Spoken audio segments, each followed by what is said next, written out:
Hello friends, कैसे हैं आप? आई होप आप सभी अच्छे होंगे। चलिए आज की स्टोरी शुरू करते हैं। कोर्ट से 6 महीने की मिली अवधि समाप्त होने को है, जिसमें क्षमा और अक्षय को साथ रहकर गुजारना था। वह स्वभाव से बहुत ही सीधी और स्वाभिमानी थी। बिना मुआवजा लिए ही तलाक लेने को तैयार थी। क्या हुआ, अभी तक सो रहे हो? ऑफिस नहीं जाना? क्षमा ने कहा, देखता हूँ थोड़ी हरारत महसूस हो रही है। अक्षय ने कहा। वह तुरंत थर्मामीटर लेकर आई। चेक किया तो 103 बुखार था। वह बर्फ़ की पट्टी रखने लगी। सादे पानी से पैरासीटामोल दिया। थोड़ी देर बाद उसे नींद आ गई। क्षमा अपने कामों में लग गई। उसने ऑफिस से छुट्टी ले ली थी। उठो, परवल का सूप है, पी लो, ताकत मिलेगी, वह बोली। अक्षय ने उठकर सूप पिया, उसका धन्यवाद किया। वह चुप रही। आओ थोड़ी देर मेरे पास बैठो ना, मुझे बहुत अच्छा लगेगा।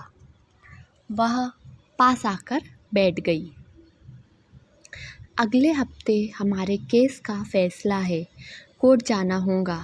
तब तक तुम ठीक हो जाओ, क्षमा ने कहा। अभी भी कितनी फिक्र करती हो मेरी। नहीं रहूँगी तो कौन देखेगा मुझे? बच्चे भी नहीं है और ना ही कोई सगा संबंधी। किसी के भी साथ उसके सगे संबंधी नहीं रहते। पति पत्नी ही साथ देते हैं एक दूसरे का। खैर, अब इस विषय पर कोई बात ना हो तो ही बेहतर है, वह बोली। अब हमें बात नहीं करनी, अमल करना है। मुझसे 3 वर्ष की विवाहिता जीवन में तमाम चूक हुई है, जिसे गलती नहीं गुनाह कहेंगे, और तुम हमेशा चुपचाप सहती रही। फिर एक दिन तुम्हारा मुझे छोड़ने का फैसला बिना किसी मुआवजे के मुझे पत्थर कर गया। अक्षय बोला। क्षमा तब भी चुप रही। तुम्हारी चुप्पी बहुत चुभती है मुझे, कुछ बोलो तो। किसी बात का ऐतराज हो तो प्लीज़ जताओ, वह बोलो। मेरे पास कहने के लिए कुछ भी नहीं है। जो तुम्हें उचित लगे तुमने किया, वह बोली। नहीं, मैंने तुम्हारे आत्मसम्मान को बहुत ठेस पहुंचाई है, बिना किसी कसूर के, और तुम्हारा सब चुपचाप सहते जाना, वह बोला। मैं सब ठीक कर दूंगा, बस एक मौका दे के तो देखो मुझे। ऐसा नहीं है कि कुछ गलती तुम्हारी रही हो और कुछ मेरी, बल्कि सब मेरी ही गलती थी। बहुत बड़ी भूल हो गई हमसे।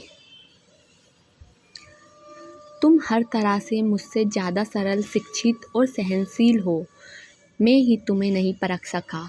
खैर, अब एक मौका मुझको किसी भी कीमत पर तुम्हें देना ही पड़ेगा। तुम्हारा दिल बहुत बड़ा है, मैं जानता हूँ, निराश नहीं करूँगी। उसने हाथ जोड़कर एक कागज़ क्षमा की तरफ बढ़ा दिया, जो केस वापसी का था, और भरा भरी आवाज़ से पलंग पर बैठकर बोला। हो सके तो मुझे माफ़ कर दो, प्लीज़ ये सब मत बोलो। और क्षमा के गले लगकर वह रोने लगा। एक बार फिर 2 जीवन तना होने से बच गए। तो फ्रेंड्स, ये तो थी हमारी आज की स्टोरी। अगर आपको अच्छी लगी तो प्लीज़ चैनल को लाइक, सब्सक्राइब और शेयर ज़रूर कीजिएगा। Thank you.